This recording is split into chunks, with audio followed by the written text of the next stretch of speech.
You see, the past not guarantee the present.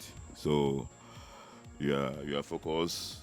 You see, you see that up to now, Morocco is on top of the ranking of the African football. So you are come here to challenge them.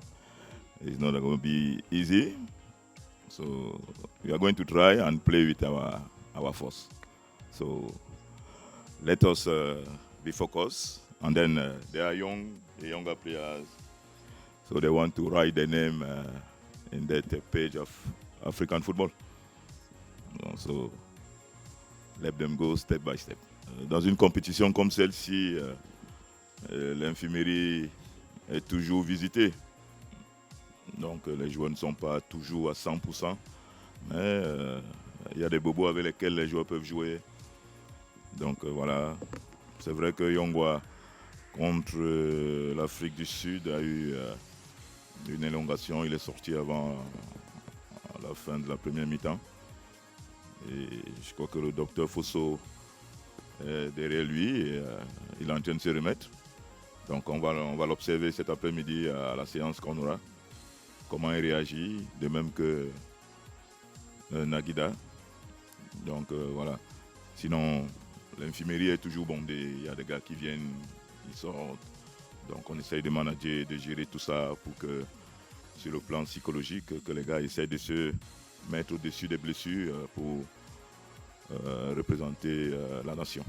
On n'est pas toujours satisfait. On a toujours envie de performer, d'approcher la perfection, de chercher la très très bonne équipe qui, assise sur le banc de touche, nous rassure. Mais jusque-là, il y a encore beaucoup de segments à travailler, des secteurs à travailler, sur le plan offensif que sur le plan défensif. Donc, on ne peut pas s'asseoir sur le banc de touche serein, en sachant que nous avons des joueurs matures qui vont faire exactement ce que nous travaillons aux entraînements.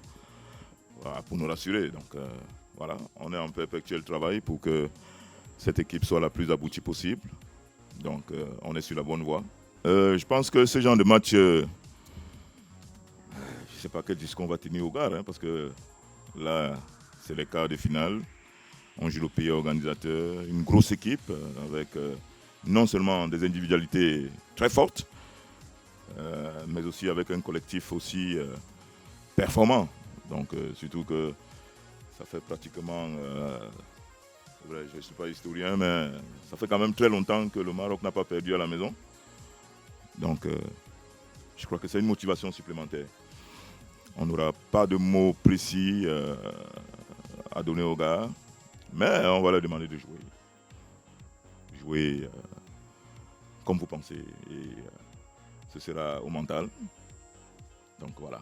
Disant que Bryan Mbeumo, vous savez, chaque joueur a son tempérament,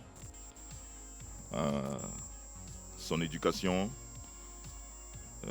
Et comme nous avons souvent l'occasion de le dire, le football c'est la jungle.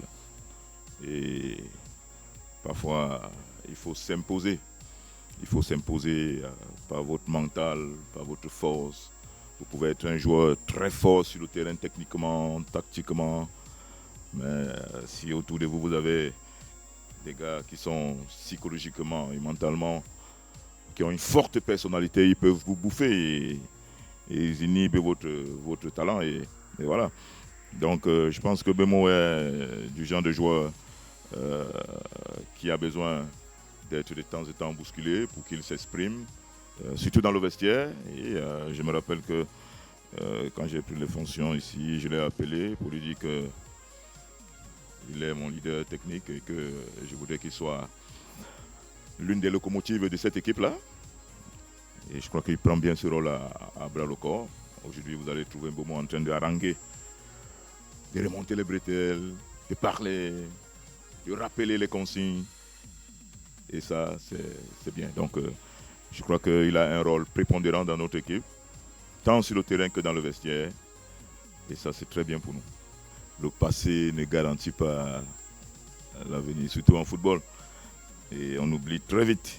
pouvez être très très performant hier et aujourd'hui vous êtes le flop, on va vous critiquer. Donc je pense que les confrontations qu'il y a eu entre les deux nations font partie du passé. Aujourd'hui, beaucoup d'eau a coulé sous les ponts. Le Maroc s'est structuré. Quand je fais le tour de la ville, je vois les infrastructures, je vois les stades un peu partout. Donc voilà, on ne va jamais dire ici que le Cameroun est favori. Parce que non, le Maroc est le favori naturel. Demi-finaliste d'une Coupe du Monde. Donc voilà, pour nous, on sait qu'on aura un match difficile contre une très bonne équipe. On va essayer de les challenger, voilà. Donc le Maroc est le favori naturel. La CAN, pour moi, c'est l'une des plus belles compétitions en Afrique.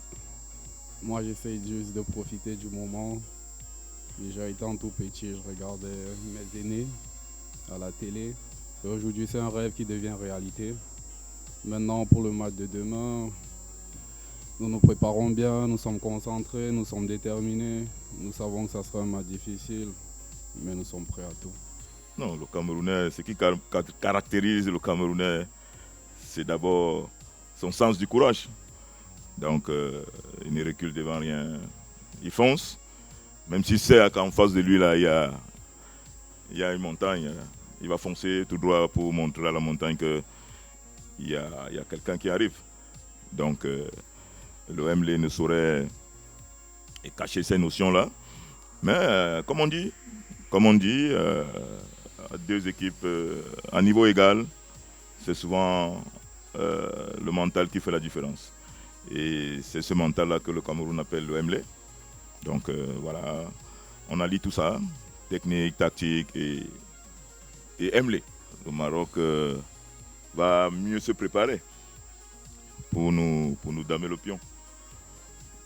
Est-ce qu'on vient avec cet avantage psychologique? Je ne pense pas. Nous sommes dans notre bulle. Et tous ces enfants, ils sont jeunes, tous ces gars sont jeunes. Kopan, 19 ans. Je vois Naguida, je vois le petit Kamdem, je vois tous ces jeunes-là qui peut-être n'étaient pas nés à ces années-là où le Cameroun gagnait le Maroc. Mais comme j'ai dit, beaucoup d'eau a coulé sous les ponts. Le Maroc s'est restructuré, il y a eu de très bons footballeurs. D'ailleurs, le meilleur joueur africain de la saison, c'est Achraf Hakimi. Donc, voilà.